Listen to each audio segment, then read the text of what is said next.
Kahit hindi siya kita. Babaho! Ang baho! Ang baho ng kahoy! Aldrich, palitan na to.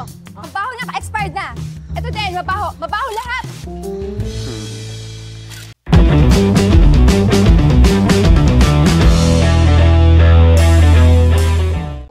Hi! Welcome to On Break. Ako si Dan, isa akong ESL teacher. At tuwing ako ay naka-break, nagre-react ako sa kung ano-anong videos sa internet. So, minsan films, gaya nito. At minsan, kung ano lang, politics. Kung ano mang circus ang nakikita natin yan. Kamusta kayong lahat? So, today, habang ako'y naka-break, magre-react ako at reviewin natin ang trailer ng pelikulang Sunshine na pinagbibidahan ng isa sa mga pinaka-controversial na actress sa Pilipinas ngayon. Controversial pero tingin ko isa sa pinakamagaling na actress sa Pilipinas ngayon, si Maris Racal. Now, yes, may issue. At actually, big fan ako ni Rico Blanco, so medyo surprised din ako at medyo nasaktan sa nangyari. Apektado. Okay, anyway, but kailangan nating tandaan na si Marisa ay bata pa at lahat naman ng tao ay nagkakamali. Pero hindi natin madideny ang galing ni Maris sa pag-arte at sa larangan ng music at show business. So, tingnan natin ang Sunshine, pelikulang dinirect at sinulat ni Direk Antoinette Hadaone, isa sa mga pinakamagaling na direktor ng henerasyong ito. Siya ang direktor ng Fangirl, favorite movie ko yun. At saka yung, nakalimutan ko tuloy, yung kay Alone Together. Isa sa pinakasikat na movie ni Liza Soberano at Enrique Hill. Okay. So, tingnan natin. Magaling si Maris eh. And ang pelikulang to ay actually ipapalabas sa Toronto International Film Festival. So, karapat dapat mong panoorin. Tingnan natin.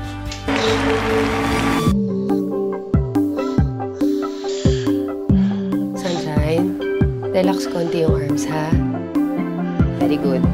SEA Games, Worlds, very good Olympics.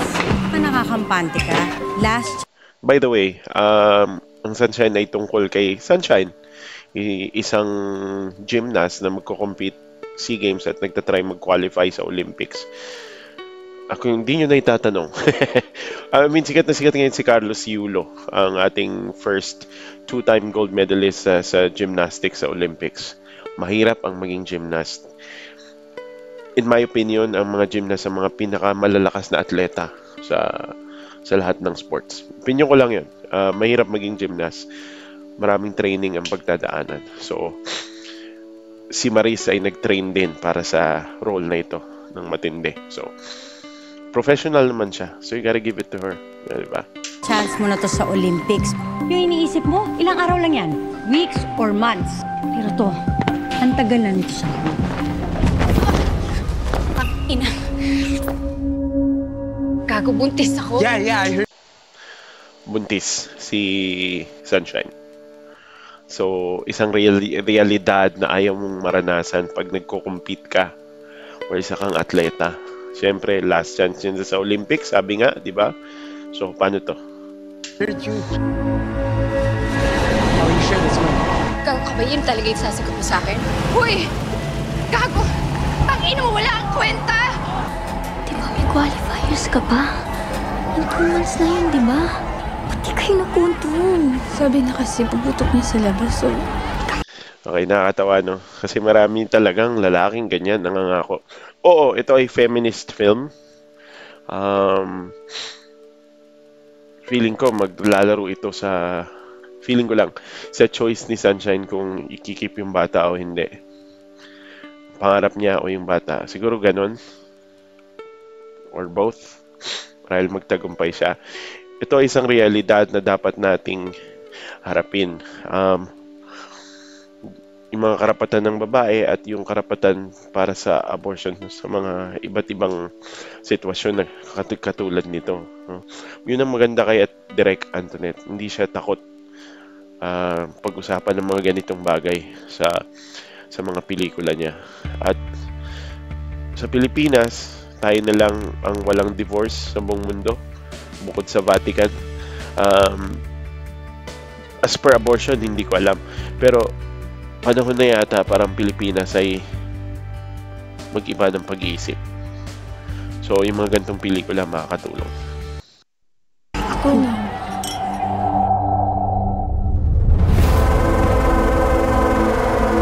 Kinukinom ng pamparegla. Bawal yan dyan. Say.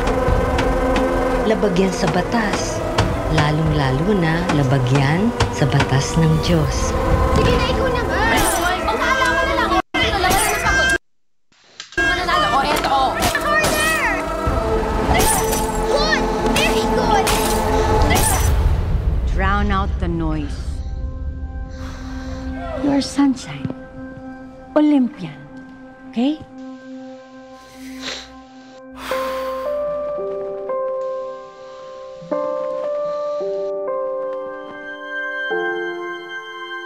Sabi ko nga, written and directed by Antoinette Hadaone.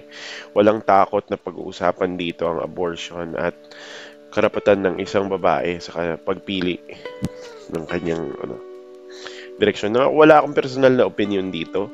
Sa tingin ko, bawat tao may ibang pinagdadaanan. Kanya-kanya tayong pinagdadaanan. Gaya ni Maris. Ginad siya dahil nagkamali, nag-cheat. Mali yun. Walang excuse. Lahat ng dapat accountable ka, tanggapin mo na may mali ka. Tingin ko tinanggap naman niya, ewan ko lang. Pero hindi natin dapat i-discount na si Maris ay isang magaling na actress. Ngayon, magaling siya. Tingnan natin. May sample ako dito ng highlights niya.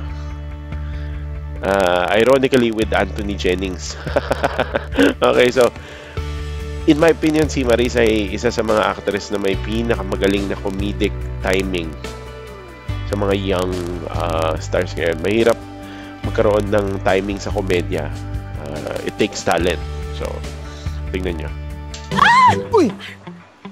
Are you okay? Sakit. May ribcage. Ha? May ribcage? Yeah, natamaan ang watch mo. Kasalanan ko? It's so bad. Sorry, I'm sorry. I didn't realize. Sakit. Okay, Okay ka lang? na, love you. Alright. Sure, ah? Ay!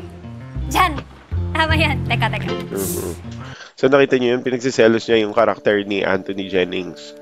So, pag nakita mo yung mata ni Maris, she's acting out a situation very naturally. And yung mukha niya yung nagko-convey ng emotions na hindi or nawala sa lahat ng mga actress ngayon. So, galing. Fast forward natin ng konti. Hindi ko napanood di ba eh. Eto, tignan nyo to. Ito, oh. Sige, selfie tayo. Ito. Body acting, acting siya doon. tayo, sayang. Kahit hindi siya kita. Babaho! Ang baho! Ang baho ng kahoy! Aldrich, palitan na to. Ang baho na, expired na. Ito din, mabaho. Mabaho lahat! See, sample lang yun, sample. Pero, yeah, I think Sunshine is gonna be a very good, or is a very good film. So, regardless of what happened, Maris Chacal is a very good actress and she deserves the recognition when it comes to her acting. So, panoorin nyo ba to?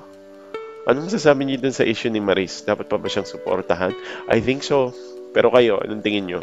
Comment down below, saka subscribe na rin, baka trip nyo. Salamat, and tapos na ang break ko.